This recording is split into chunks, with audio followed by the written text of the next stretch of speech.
All right, shalom, shalom. This is the Brother William coming at you from GMS Tampa Bay.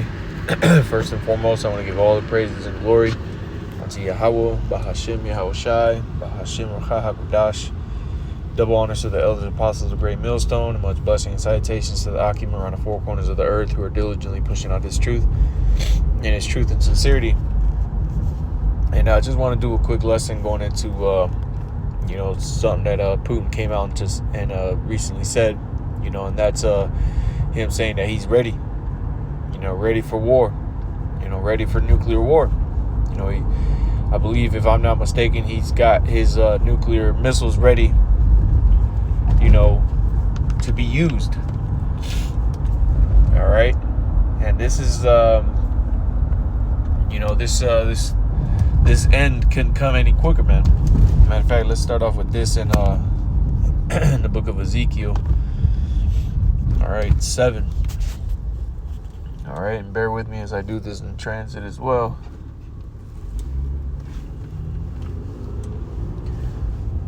All right. It's lucky. All right, so it reads Ezekiel 7, and I'll just start right at verse 5. It says, "Thus saith the Lord, power and evil, and only evil, behold, is come." And this is the times that we're approaching now.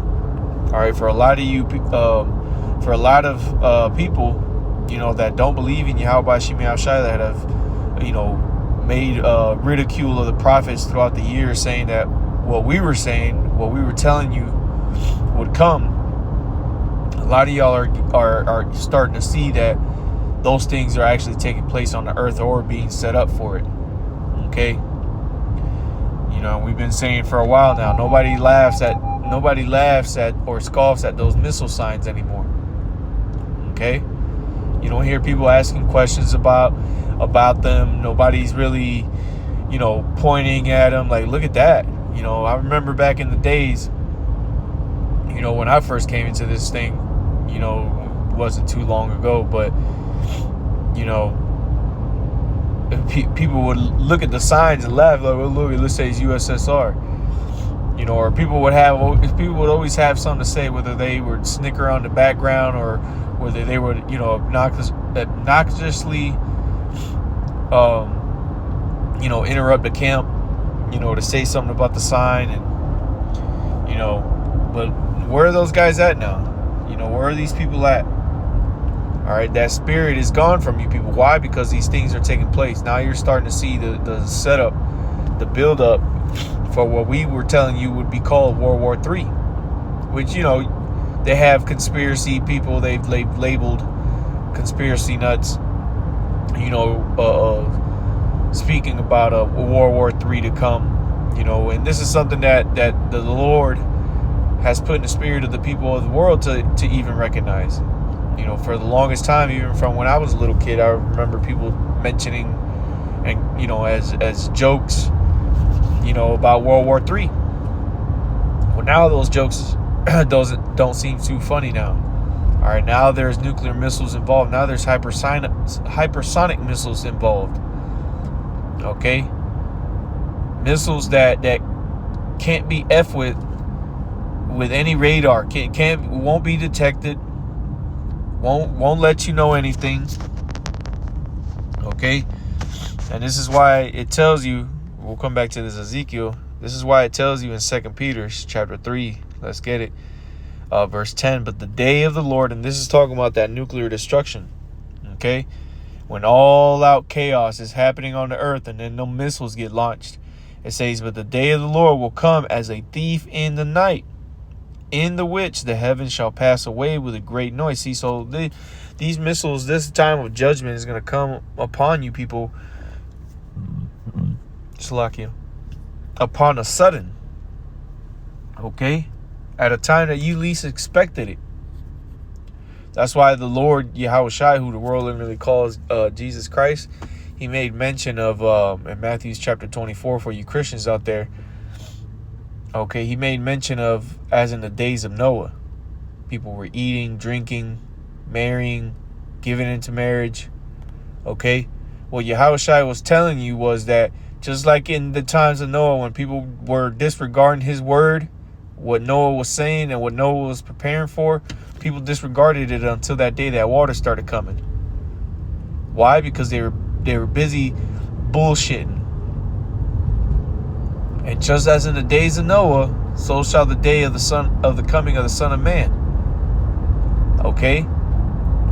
So Yahweh Shai is getting ready to return, and we see the same spirit on these people as we draw closer to that day. People are out here bullshitting, eating, drinking, marrying, giving onto marriage. People, living it up. Not having a clue of what's happening upon the earth right before their very faces. Okay? And even the Lord, in what was that, Hosea chapter 9, I believe. My people, Salakia, 4 and 6.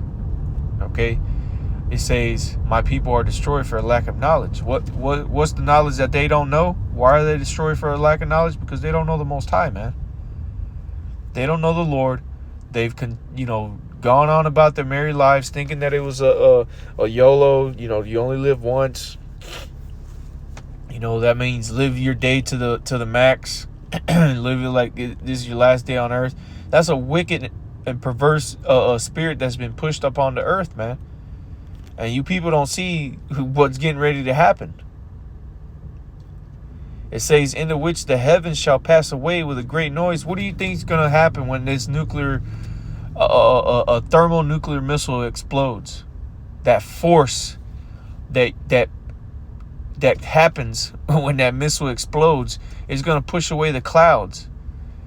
It's going to blow everything away within a certain proximity to completely nothing. That's how strong that force is going to be, man, where there's going to be things evaporated within an instant. Okay? It says, and the elements shall melt with fervor and heat. What's going to cause the elements itself to melt, man? You really got to, you have to read and understand this. The elements shall melt with fervent heat. Just to let you know, oxygen, nitrogen, all these things that go in and out of your lungs. Okay? These things are elements. You look up the highest boiling point of any metal on the earth, man, and it's only about 7,000 degrees around there. I haven't looked it up in some time, but last time I checked, it was a metal called tungsten, if I'm pronouncing it correctly, and it was around 7,000 degrees Fahrenheit boiling temperature. And that's the highest boiling temperature of any metal on earth. Again, last time I checked. So that tells you that anything above that, everything else is melting. So when you look up,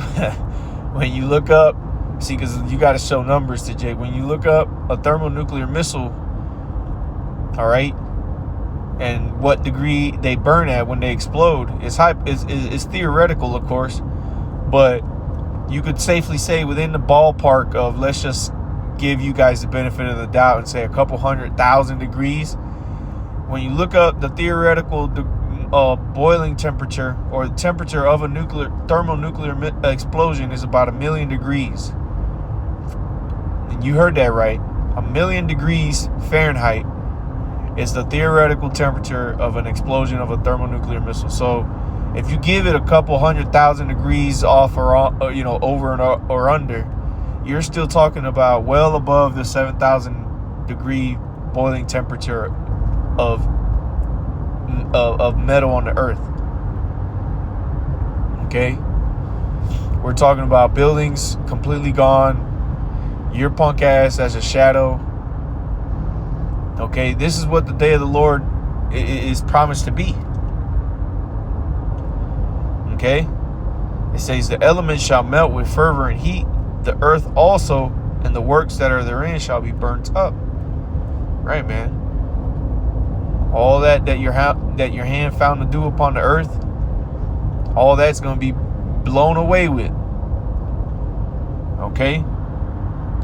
All the seeds that you sowed, all that's going to be weighed, and it's going to be brought down to dust and weighed on the scale, man, for whatever measure it be.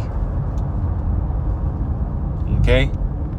And this is the time that this is the promise that the Lord said would take place on his return, man. Let's get this in Malachi chapter 4, verse 1. It says, "For behold, the day cometh that shall burn as an oven, and all the proud, yea, and all that do wickedly shall be stubble, and the day that cometh, which is the day of the Lord, shall burn them up, saith the Lord of hosts, the Lord of armies, that it shall leave them neither root nor branch." You see? There's going to be nothing left when these nuclear missiles begin to be shot into the four corners of the earth, man. Diagrams keep getting shown to you people. Inventory stocks keep getting shown to you people. Conflicts keep happening. More people keep getting drawn into these conflicts. I mean, what more proof do you people want that something's about to happen? And it's going to be on a scale that's never been seen before. And the Messiah even promised you that. A day like no other. Matthew chapter 24, 22, verse 21, 22, around there. What are you going to do? What are you going to do if you don't have the Lord with you, man? A lot of people have disregarded I mentioned it earlier, man. People just completely disregarded the prophets, man. Made mockery of us. Matter of fact, let's get it. 2 Chronicles chapter 36, and I'll start at verse 15. It says, "And the Lord power of their fathers sent to them by his messengers," okay, his messengers, "rising up betimes," meaning before, "and sending, because he had compassion on his people and on his dwelling place." And where does the Lord dwell? In Zion. You Israelites is where the Lord dwells. So this is talking about the compassion that he's showing on his people is the Israelites, man. But why did he show compassion to you? How? By sending you the messengers, the ones that have the secrets of the Lord, to reveal them unto you, to tell you the plans of the Lord, man. To let you know what's getting ready to happen upon the earth. To let you know what to do to get right before you get caught up in the judgment as well, man. Time and time again, the Lord did this. And a lot of the times, more often than not, the prophets were ridiculed. The prophets were rejected by you Israelites. And we've been telling you for years, starting with the elder apostles, and their elders. We've been telling you for years, man. This message has been pushed out here since the 70s, the 80s, the 90s. The time is short. We're not in the time to sit here and tell you people we might have a couple more years, man. Nah, that time has come and went. That time has come and went. So the Lord is showing you compassion by sending you his prophets, his messengers, to tell you, to warn you of what's getting ready to be brought upon the sinful kingdom, man.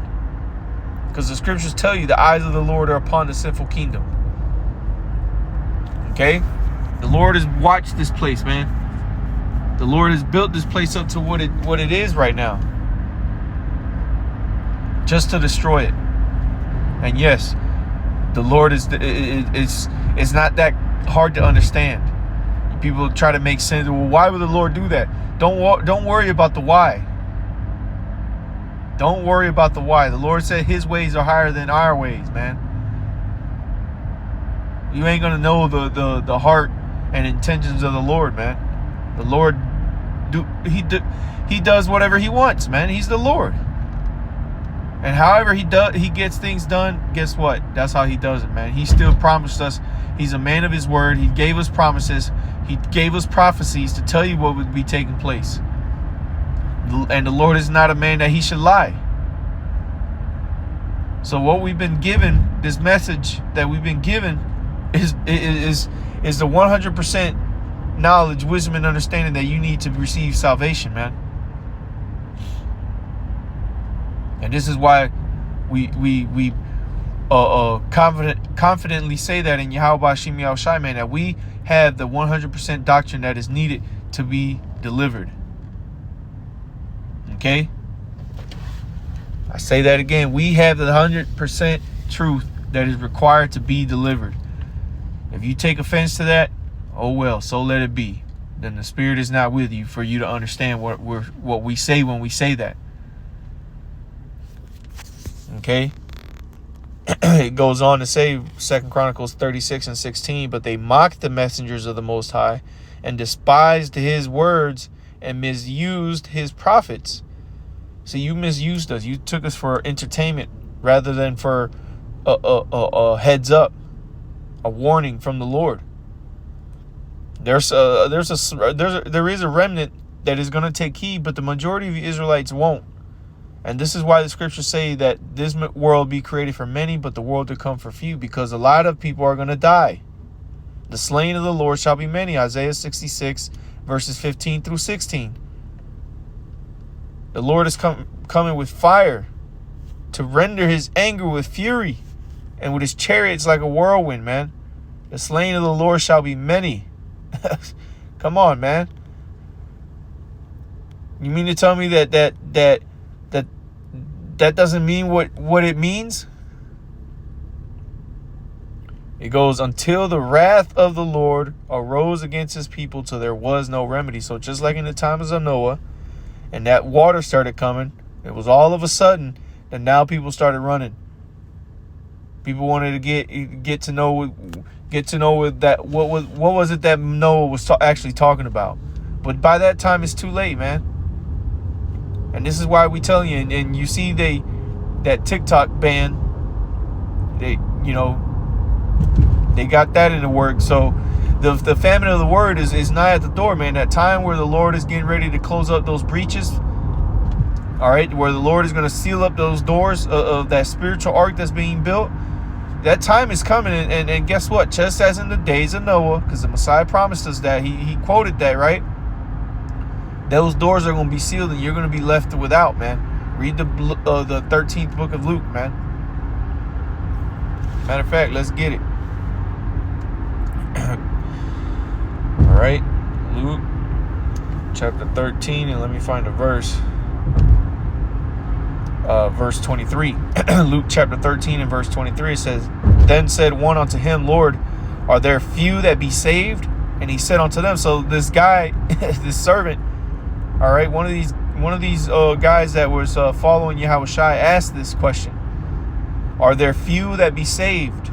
Okay, so this is what Yahushai answered, and he said unto them, verse 24, strive to enter in at the straight gate, the difficult gate. When you go into that word straight, that's what it means: harsh, hard, difficult. Okay, a path of difficulty. Strive to enter in at the straight gate, and this is what the Lord promised would happen. The path that you would have to take to serve him, it would be the difficult gate, because not only would you be rejected by the world, because we are not of this world, this message is not of the world, okay, but you would have to fight the flesh. You would have to combat the flesh, man. All right. So it's a difficult path when it comes to serve the Lord, man. So it says, strive to enter in at the straight gate, for many, I say unto you, will seek to enter in and shall not be able. So there's going to be a lot of people that are going to try to get in when the time is too late, man. They're not going to get into this ark. Yahushai is that ark, man. And guess what? We've been given those names to run to for salvation. He saves, man. You don't think he's going to live up to his name, the Messiah? If you read it for base value, what the scripture says, he shall be named Jesus, right? That's what it says. We know that's not his name. In the Hebrew is Yahushai. Yah meaning he. Yahushai is deliverer in the Hebrew. And what did the angel tell Mary? For he shall save his people. Or maybe I'm mistaken. Maybe that's Luke chapter 1. Okay, but nonetheless, that's what his name was given unto him, because that was what he was going to do. It was an omen nomen. For those of you that don't know what that means, look it up. Omen nomen. Yahushai's name, who you literally call Jesus, his name is Yahushai. It's an omen nomen of what he came to do, of what he was going to do, what he is going to do. So he's saying that there ain't going to be many people that are going to be saved, man. He says, for many will seek to enter in and shall not be able.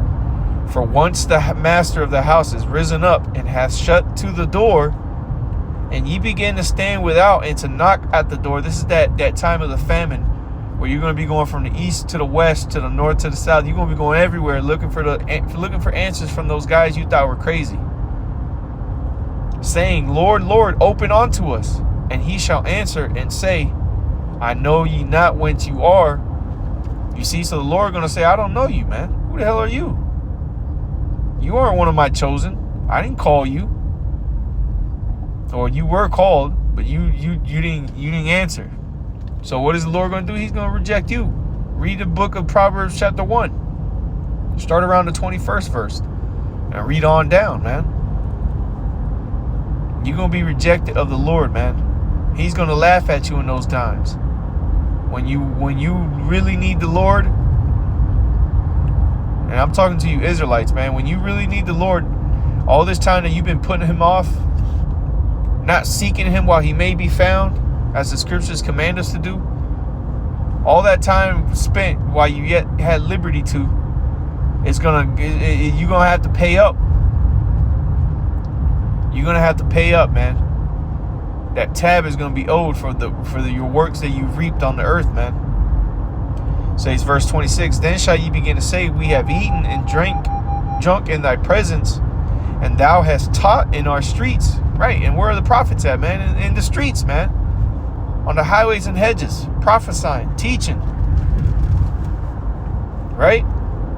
That's what y'all gonna say in that day. Oh, well, we seen y'all out there. Yeah, well, what'd you do? Oh, well, I kept it moving. I had to go to dinner. All right, well, there's your answer. I don't know you. You kept it moving. You went to dinner with that scallywag. Where's she at now? She ain't here.